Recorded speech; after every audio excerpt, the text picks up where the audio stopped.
नमस्कार। News for Delhi में आपका हार्दिक स्वागत है।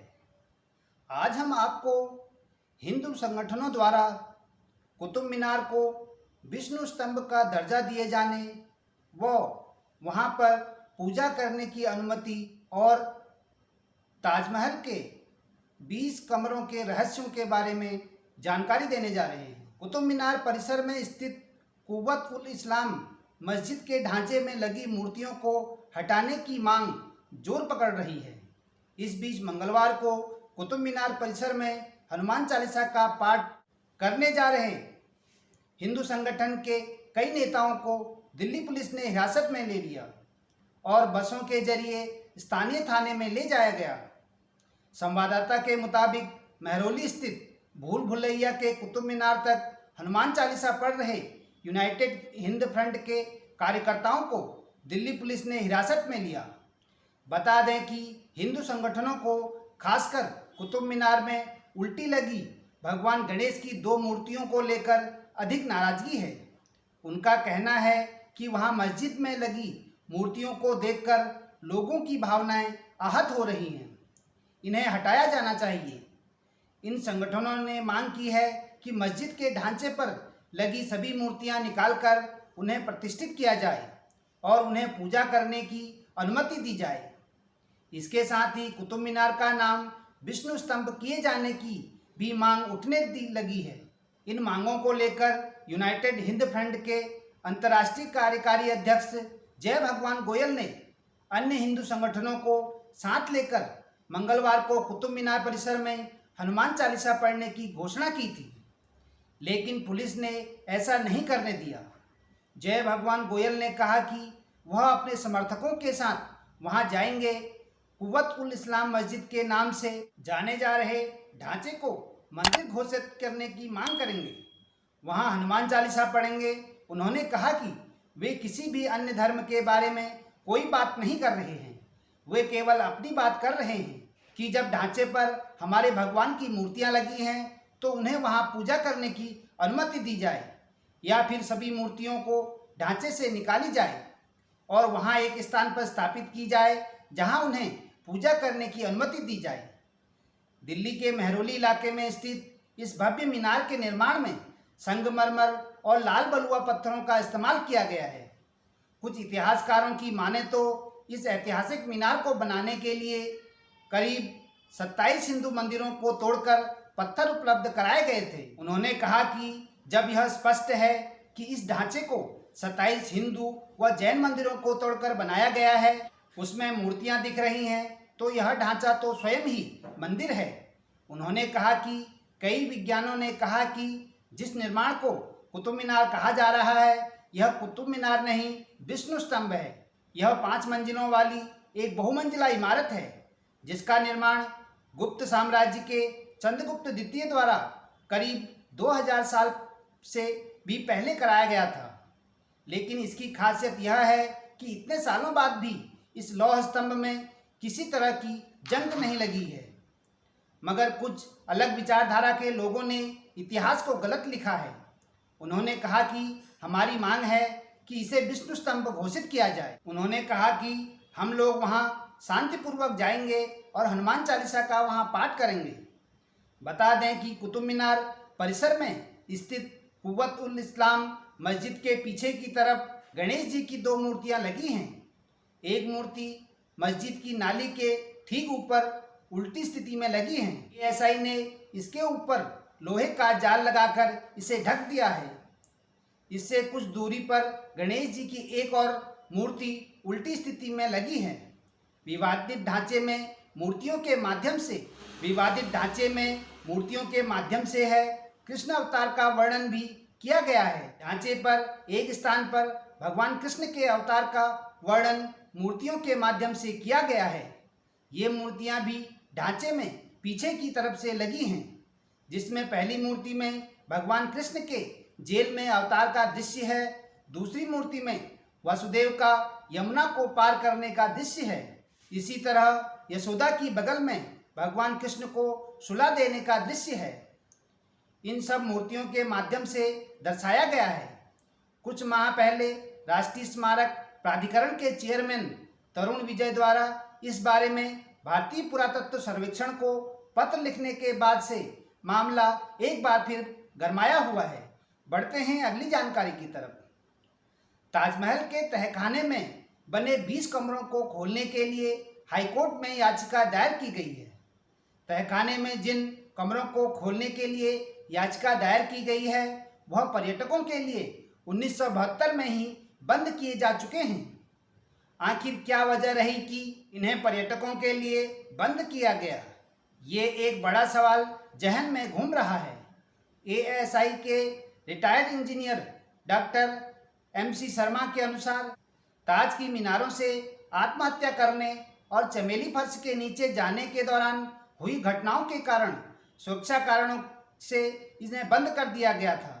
इसके बाद 16 साल पहले यानी वर्ष 2006 में तत्कालीन संरक्षण सहायक मुनज्जर अली ने तहखाने के कमरों का संरक्षण सेंट्रल बिल्डिंग रिसर्च इंस्टीट्यूट की सिफारिश पर किया था।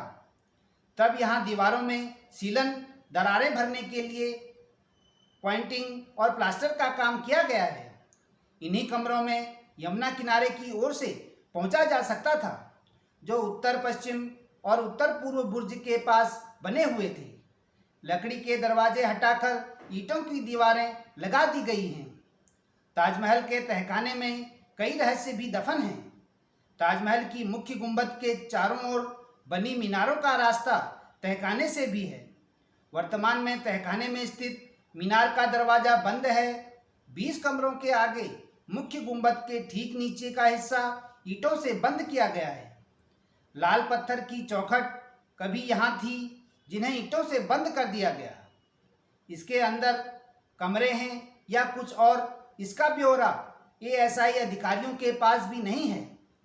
भारतीय पुरातत्व सर्वेक्षण विभाग के पूर्व निदेशक डॉक्टर डी दयालन की पुस्तक ताजमहल एंड इट्स कंजर्वेशन में बताया गया है कि 1976-77 में मुख्य गुंबद के नीचे तहखाने में दीवारों पर आई दरारों को भरा गया था। कई जगह सीलन आ गई थी। भूमिगत कक्षों तथा रास्तों की मरम्मत की गई, जिसमें पुराना क्षतिग्रस्त प्लास्टर हटाकर नया प्लास्टर किया गया। गहरी दरारों को मोटार से भरा गया था। वर्ष 1652 में औरंगजेब ने ताजमहल के तहखाना ए कुर्सी हफ्तादार यानी 7 आर्च के तहखानों का जिक्र किया था। यह तहखाना ब्रिटिश सरकार के रिकॉर्ड में सबसे पहले 1874 में JW अलेक्जेंडर की रिपोर्ट में आया, जिन्होंने इसे देखने के बाद सबसे पहले नक्शा बनाया। यह ब्यौरा ऑस्ट्रेलियाई इतिहासकार ईवा कोच ने अपनी पुस्तक river front garden of Agra में दिया है। उन्होंने ताजमहल के तहखाने के लिए लिखा है कि चमेली फर्श से यमुना किनारे की 2 मीनारों के पास से इनका रास्ता है। लोहे की जालियों से इस रास्ते को बंद किया गया है। नीचे अंधेरा है। पर्यटकों में इस रास्ते को लेकर यह चर्चाएं हैं कि इनका रास्ता आगरा किले तक पहुंचता है, लेकिन इन सीढ़ियों का उपयोग शाहजहां नदी के रास्ते ताजमहल में आने के लिए करते थे। नीचे जाने पर गैलरी है, जिसकी छत पर पेंटिंग है। 3 साइड में यहाँ गैलरी है, जिसमें 7 बड़े चैम्बर हैं। इसके साथ ही 6 चौकोर कमरे हैं, जबकि 4 अष्टकोणीय कमरे हैं। एक आयताकार चैम्बर आपस में जुड़ा हुआ है। वहीं ताजमहल को लेकर विवाद एक बार फिर तूल पकड़ रहा है। अभी तक दायर याचिकाओं में एक ही सवाल किया गया है कि ताजमहल या तेजो महल। इसके साथ ही याचिका में परिसर में आरती और दर्शन पूजन करने की अनुमति मांगी गई है। 2015 की गर्मियों में 7 याचिकाओं के एक समूह ने आगरा में स्थित सिविल जज के समक्ष एक याचिका दायर की थी। सभी वकीलों द्वारा दायर केस संख्या 356 में एक असाधारण सवाल था।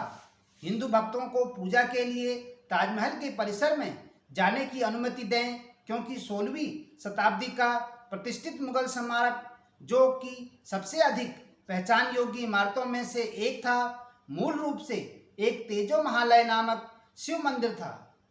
याचिकाकर्ताओं ने कहा कि अदालत को हिंदू भक्तों को स्मारक के भीतर दर्शन और आरती करने की अनुमति देनी चाहिए, जहां वर्तमान में केवल मुस्लिम भक्तों को विश्व धरोहर स्मारक से सटी मस्जिद में प्रार्थना करने की अनुमति है। उन्होंने वहां बंद कमरों को खोलने के लिए भी कहा। मुख्य याचिकाकर्ता हरिशंकर जैन ने श्री अग्रेश्वर महादेव नगनाथेश्वर विराजमान तेजो महालय मंदिर पैलेस के नाम से दायर की थी।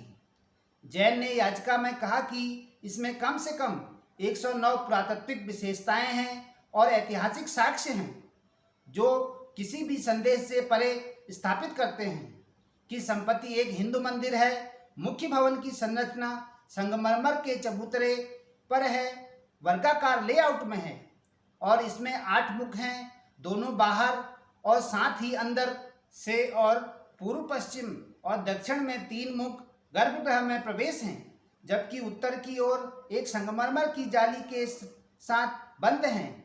ये अनिवार्य रूप से उत्तर भारत के प्रत्येक शिवाला की संरचनात्मक विशेषताएं हैं। याचिका सफल नहीं थी और अभी भी आगरा में निचली अदालत में लंबित है, लेकिन पिछले हफ्ते इलाहाबाद उच्च न्यायालय में इसी तरह की एक समान याचिका दायर की गई थी, जिसमें भारतीय पुरातत्व सर्वेक्षण को हिंदू मूर्तियों की संभावित उपस्थिति की जांच के लिए ताजमहल के अंदर 20 कमरे खोलने का निर्देश देने की मांग की गई थी। आगरा में दुनिया के आधुनिक अजूबों में से एक माने जाने वाले ताजमहल को लेकर सबसे पहले इतिहासकार पुरुषोत्तम नागेश ओक की 1989 की किताब ताजमहल द ट्रू स्टोरी से हड़कंप मच गया। पुस्तक में ओक ने दावा किया कि ताजमहल मूल रूप से एक शिव मंदिर और तेजो महालय नामक एक राजपूत महल था, जिसे मुगल सम्राट शाहजहां ने जब्त कर लिया और एक मकबरे के रूप में अपनाया। इस सिद्धांत को कई इतिहासकारों द्वारा बार बार खारिज किया गया है और यहाँ तक कि केंद्र सरकार द्वारा 2015 में संसद की प्रतिक्रिया में भी है। फिर भी यह कर्षण प्राप्त करना जारी रखता है और हिंदू कार्यकर्ताओं के एक वर्ग के बीच तेजी से लोकप्रिय हो गया है। उपलब्ध अभिलेखों के आधार पर एएसआई ने दावा किया कि ताजमहल का निर्माण शाहजहां ने अपनी रानी की याद में जयपुर के महाराजा राजा मान सिंह के पोते राजा जय सिंह से प्राप्त भूमि पर करवाया था। नवंबर 2015 में केंद्रीय संस्कृति मंत्रालय ने लोकसभा को बताया कि ताजमहल में किसी भी मंदिर का कोई सबूत नहीं है। इतिहासकारों ने भी इन दावों का खंडन किया है। मई 2017 में विश्व हिंदू परिषद और बजरंग दल सहित दक्षिणपंथी संगठनों ने ताजमहल पर विरोध प्रदर्शन किया। बाद में उनमें से कुछ ने भगवा पहनकर स्मारक में प्रवेश किया।